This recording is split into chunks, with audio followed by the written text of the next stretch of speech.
Hi, and welcome to another episode of Top Volts. And today we're going to be looking at the Porsche Spyder, the C61, from the second edition catalogue, I believe.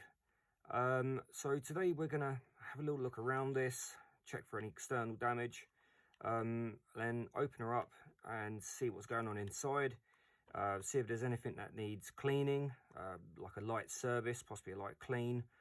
The braids already look like they're in very good condition. The tyres are in good condition, and even the bodywork. There's next to no warping, which usually you may find a little bit, but overall it's in very good condition. So let's open her up and see what's going on inside. So you've got two retaining clips on the back and on the front. So carefully pull these out until you feel resistance. And the same on the back. Pull out until you feel resistance. You don't want to pull these out too far. There is a slight little catch in there. These do get worn, but as I've mentioned in previous videos, they're still absolutely functional. There's nothing wrong with that at all. With these, there's 4 locating pins from the chassis into the body shell, so they can be a little bit tricky to open up. So once you've got the retaining clips pulled back, so just carefully pull it to one side. Like I said, it can be a little bit tricky, but try to pull it up as even as you can. There we go. So these are the locating pins, which I think have actually helped this model with warping. So these being quite snug, actually it's really helped it. And as you can see, this is actually very clean. Okay. And the chassis. So overall, first impressions, not a lot of servicing needed really. All the connections are good, the cables are good. The usual sort of clean at where the brushes are will probably be needed. But it all seems to be good and functional. Obviously a replacement on the back there with the original pinion still in place. And no hair really, or dirt inside of the wheels or around the bearings. Sometimes that can get bind up and it can put a little bit of strain on the motor, and it doesn't perform quite as it should. Okay, so let's clean the motor.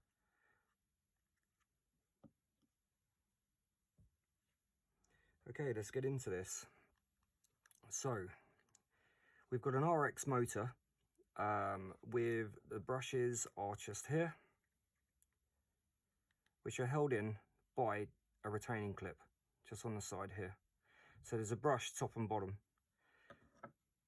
But the beauty with these motors and the way they've designed it, if you slightly turn the rear axle backwards and then you lift the motor out, and the motor's actually on a hinge. So at this point it's hinged.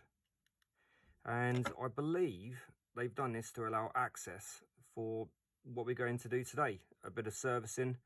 So as I mentioned earlier, there's a brush on the back, on the underside should I say, and on the top. And first impressions,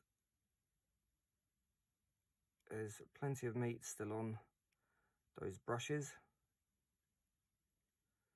So we'll remove those and then clean the contact. What I tend to like to do is just make sure the cables are clear, lift the motor up, and then I've got a spare tyre. And I literally place the tyre just under the inside of the motor ever so slightly, just so it holds the motor in place, just like that. And then what that does, it enables me to work around the car and without having to hold the motor while I'm trying to release the brushes. So on the side here, you can see that you've got some retaining springs which hold the brushes in place, and then you've got your contact. So if you just place your fingers across the brushes just to hold them in place, and then release the pin, you don't have to apply a lot of pressure at all, and then pull the contact out. So now the spring is loose, and these brushes are now ready to be removed. So if you carefully take a brush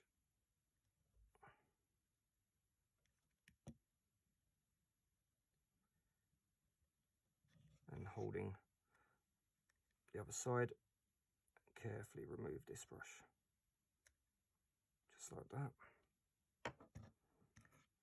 and onto the other side.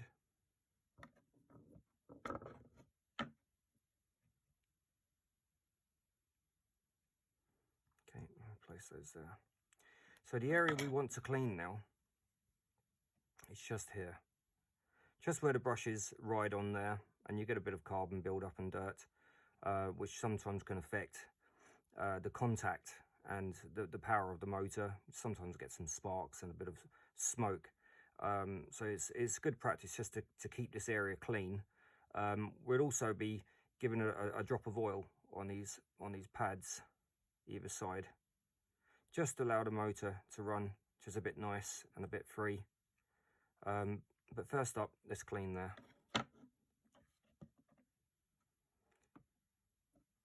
What I tend to use is an alcohol, 94%.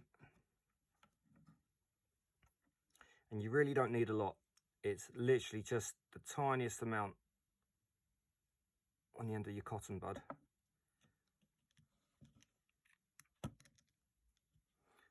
Lift that up. I just place the cotton bud on the contact, and I turn. And hopefully you should see it already starting to clean. Let's have a look. As you can see, there's quite a bit on there. So we'll take a little bit more. Like I said, very small amounts. Place the cotton bud back on. Just turn that motor.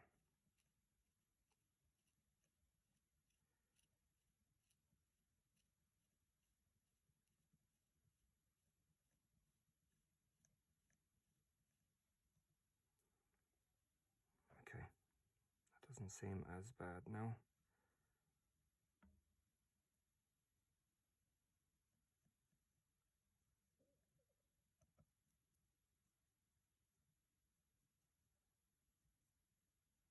Perfect. As you can see, there's a fair amount of dirt that's just come off that. So replace the car to one side for a moment. Now for the brushes.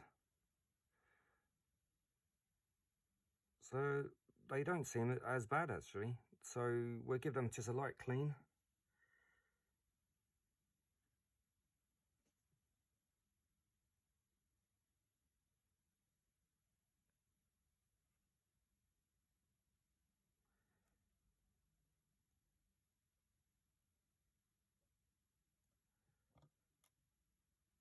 And then for the other one.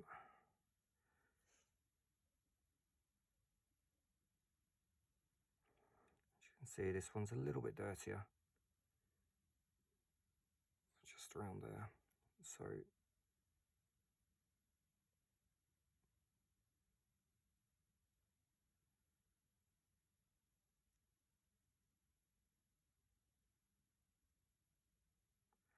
it's only a very light clean.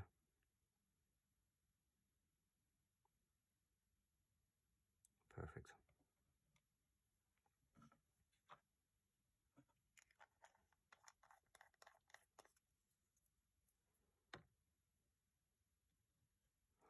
While we've got the brushes out, we're going to apply some very light oil.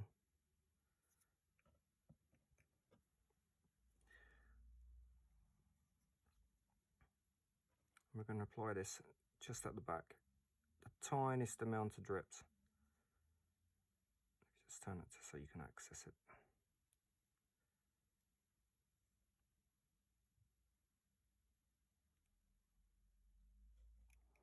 And the same at this end.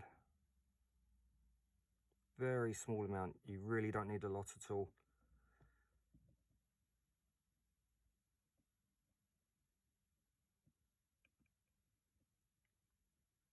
Okay, perfect. So now we'll put the brushes back in.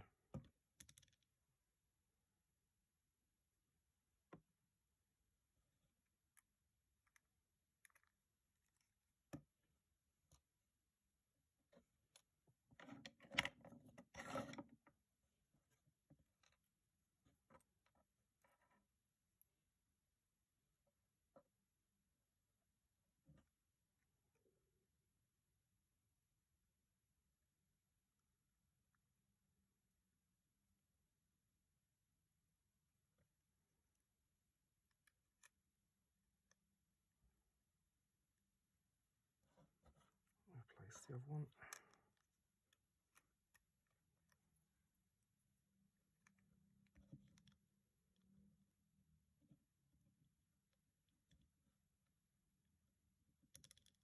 Okay, so now we've oiled, it's now time to put the brushes back in.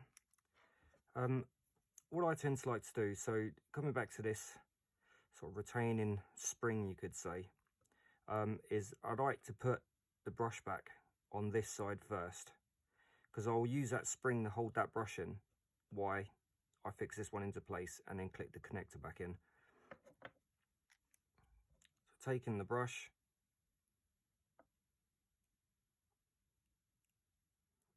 place that back through the slot and move that spring just into place, and then you press down, and now that is actually holding that brush into place. So I'm holding the spring, and this will enable me now to fit the other brush on the other side, bringing that into place and then sliding it in. So now that's all back together.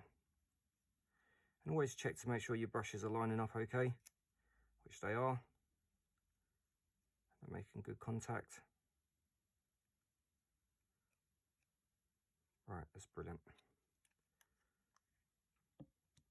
So remove the spare tyre, and then carefully just roll that axle back in, and now you've got nice free motion.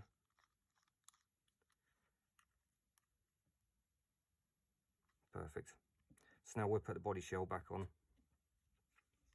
When pulling the body shell back on, you can see while we've been working on this, the retaining clip has gone back into its position. If you forget to do that, you can sometimes snap them if you're trying to force the body shell back down. So always make sure you pull them back out so they're sticking out. And then make sure your cables. Then very carefully, another tip actually is to keep the front axle central, because sometimes if it's pushed over to one side, it would make putting the body shell on a bit difficult. So hold those wheels literally just at either side, and as you can see, that's slid on quite nice. And then carefully push them back in.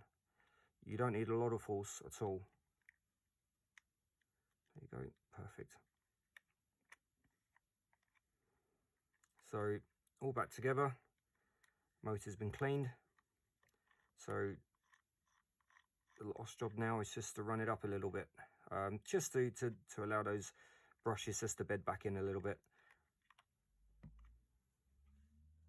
Okay then, so brushes are all good. So we're going to just run this car up just to give it a little run in. Like I mentioned before, we're just going to let the brushes rebed themselves a bit better, and just make sure it's all functional really, and doing exactly what it should do. So we'll just turn the power on and just lift the back just to relieve those wheels, and I'll slowly run it up at a low voltage. and I'll slowly increase.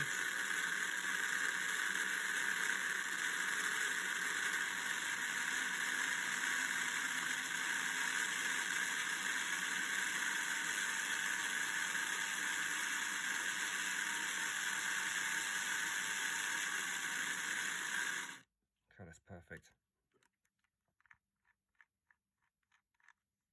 And all seems good. Okay, I hope you've enjoyed the video and it's been of some use to you. As always, if you have any advice that you would like to give myself or anybody else watching this video, please leave a comment.